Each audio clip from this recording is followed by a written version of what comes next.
Allan Blanche nepārtrauktas darbības dubultplūsmas kalte atšķiras ar savu horizontālo novietojumu un zemo profilu, kas nodrošina ērtu piekļuvi visiem svarīgākajiem kaltes mezgliem.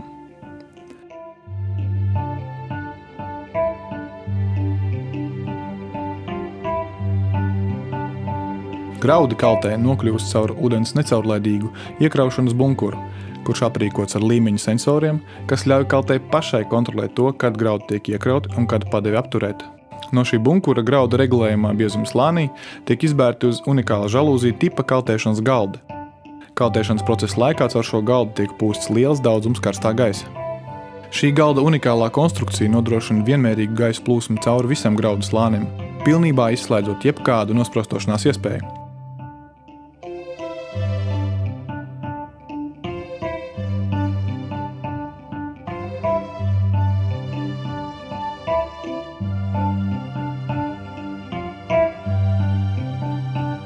Ar dīzeļa gāzes vai biomasas siltuma ģeneratoriem uzsildītais karstais gaiss tiek pūsts cauri graudu slānim.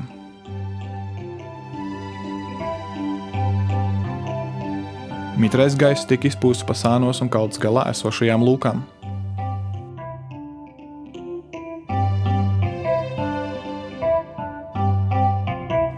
Pateicoties intensīvai gaisa plūsmai, graudi uz galda tiek irdināti, un krītot no kaltes augšējā galda uz apakšējo, tiek papildus arī samaisīti.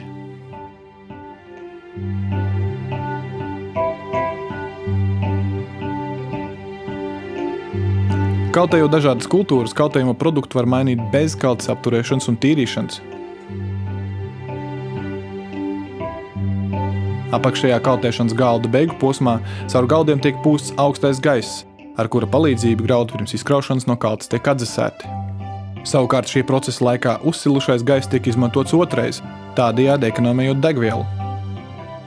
Graudu vilkšanas ķēdes kustības ātrums tiek kontrolēts automātiski, piemērojoties ienākošo graudu mitrumam un to temperatūrai īsi pirms nonākšanas dzesēšanas sekcijā. Galda piedziņai tiek izmantotas industriālās ķēdes, kas pateicoties mazam kustības ātrumam nodrošina ilgu kalpošanas laiku. Kaltēšanas procesa beigās graudi visā kaltes platumā tiek izkrauti un ar gliemežu transportieru palīdzību padoti uz kaltes sānu vienā punktā.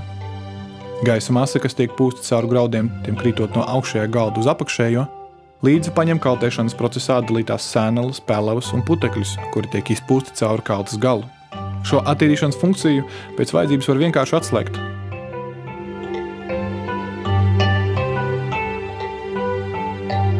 Ventilatoriem pieplūstošā gaisa daudzumu ir viegli regulēt.